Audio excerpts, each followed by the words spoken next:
What's good, y'all? Welcome back to Kid Tosh, and today is my trade deadline special. Today in this video, I'm going to be going over every trade that happened today. I'm going to be telling y'all what I think of it, and I'm going to be spending more time on the more significant trades that we have. We have about 8 or 9, I believe. Nothing huge, like I say every year.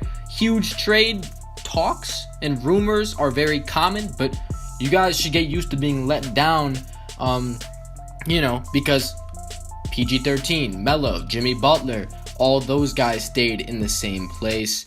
We had a lot of big names that, looked like they might be moved, looked like they were probably going to be moved, didn't actually get moved because trades are a lot harder to come by,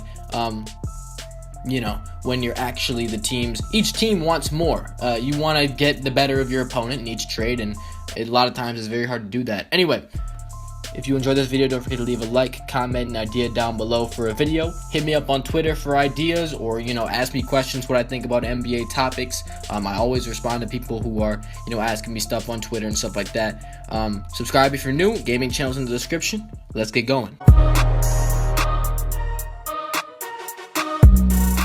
So the first trade of February 23rd, 2017 was actually one of the more significant trades that we had today, and it included Sixers center and now Mavericks center Nerlens Noel, who was sent to the Dallas Mavericks in exchange for Andrew Bogut, Justin Anderson, and 2017 top 18 protected first round pick. Now, I thought this was a little bit, honestly, not that surprising, I wouldn't say, because honestly, Nerlens Noel has been in trade rumors for years. There were talks of him going to the Celtics for a very long time. He goes to the Mavericks. They swap centers. The Sixers, they didn't trade Bogut to anyone, which means I believe they're doing a buyout so that they're not going to have him. They didn't want a center. They traded for Bogut, and they were looking to deal Bogut, but now it's pointless kind of that they got Bogut now because they're not even going to do anything with him. They're just going to, buy his contract out.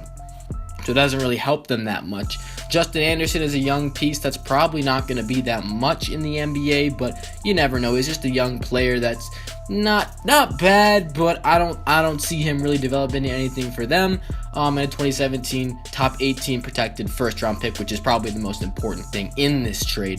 But the Dallas Mavericks, I think, win this trade, and it's just because Nerlens Noel is better and he does more for their team than anything else they gave the Sixers does for them. I think, Nerlens Noel is going to help be that rim protector. He's a young guy on a team where they need a guy like him. He's going to get a ton of playing time, and I think this suits him probably the best. He's going to get a ton of attention in Dallas. He's one of their young players that they should be very excited about. I think that Dallas made a great move here.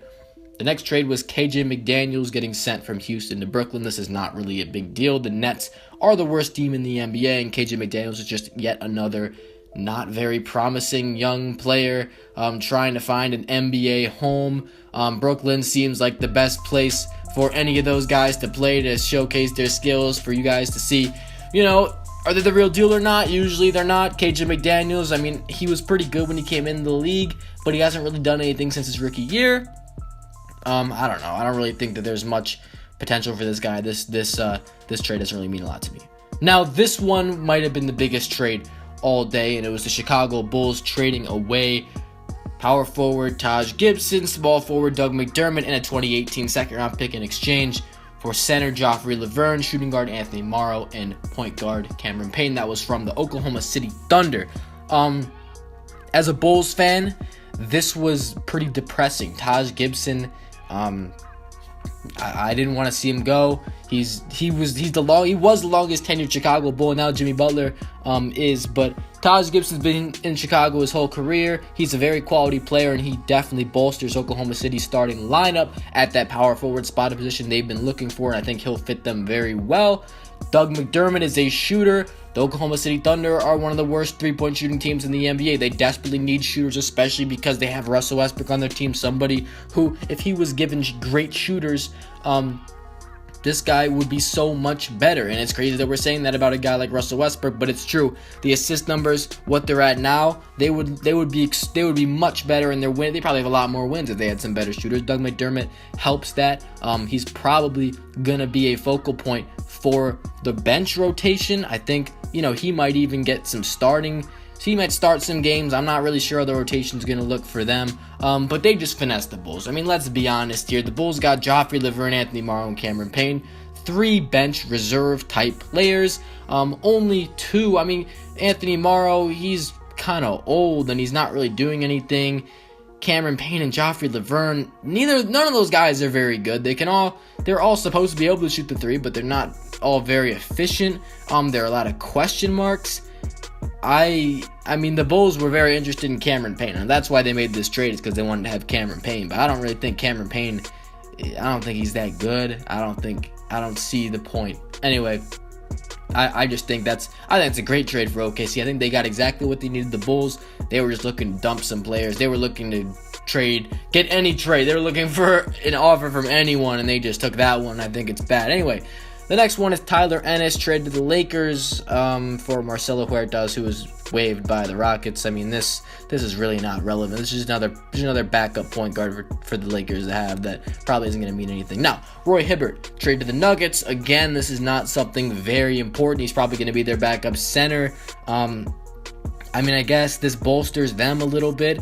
This is, I mean, you know, it's like a why not trade, right? And the Bucks just wanted to dump another center, which is great for them. But you know, I don't know what Roy Hibbert's gonna do in the Nuggets. I guess it's whatever. Anyway, Mike Scott to Phoenix, another pretty dull trade. I mean, these trades weren't that good. Mike Scott was traded for just cash trade exception. You know, the Hawks didn't want him. The Suns are like, well, we'll just take a free player. Like, there was no specific reason for them to have him. Now, this is the last trade, and this might be the best. I think the Toronto Raptors had the best trade deadline. They absolutely killed it. They acquired Serge Ibaka and Alright, no, let me just shut up. Okay, obviously the Pelicans had the best trade deadline. What the fuck am I talking? Anyway, the Raptors had the second best trade deadline because they already acquired a guy like Serge Ibaka, who does the thing that they are terrible at, which is defending three-point shooting bigs, stretch bigs outside.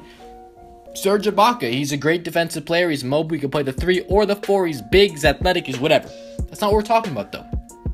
The Raptors, they traded for PJ Tucker in exchange for Jared Sullinger, a 2017 second-round pick, and a 2018 second-round pick. Now, you guys might be thinking, like, well, PJ Tucker, I mean, that's not... Who does anyone really care about PJ Tucker? Well, Jared Sullinger wasn't doing anything for the Raptors. He was injured for a while, and then they were like, well, screw it. We're just going to get rid of him because there's no point in having Jared Sullinger. He doesn't fit with the team. He's not that good, I don't think. He's pretty young, which fits the Suns better, but he's not that good, and he doesn't really fit the roster at all. He's a slow-it-down stretch big that's not mobile, can't get out and guard people. PJ Tucker can play the 3 or the 4. He guards anybody. He's a very good defender at the wing position, and he can guard anyone 2 through 4, really. Even ones in certain situations. But PJ Tucker also, he's just a 3-and-D wing. Any team could use a 3-and-D wing. Any really good team can use as many 3-and-D wings as possible. They're extremely valuable, and PJ Tucker on a team like the Suns is not, he doesn't look like he's that good because he doesn't have the right pieces around him. But when you put a 3-and-D wing on a good team like the Raptors, I think that could really change things. I think that, he fits in there. They got playmakers for him. He just got to do his job, defend and shoot, and he's fine. I think he fits there. He's a small forward, a position that they are lacking. I mean, basically the biggest thing about the Raptors is they got 2 forwards. They got 2 quality forwards. Their by far weakest positions are small forward and power forward. They got Serge Ibaka and PJ Tucker, and that helps them fill those holes beautifully. And I think that, this trade deadline worked out extremely well for the Raptors. They're ready for a playoff run. They're not going to do anything in the playoffs in terms of get to the finals. Sorry, Raptors fans, but I don't see it happening. I think they're very close, but due to their recent downfall, if they had made these moves and they were still in that second seed, then maybe I consider it. But no, not right now. I want to see them make a push here. I want to see them get good before saying something like that. Anyway, that's gonna do it for this video. I'm out. Thanks for watching, y'all. If you enjoyed the video, don't forget to leave a like, subscribe if you're new, and that's gonna do it. Peace.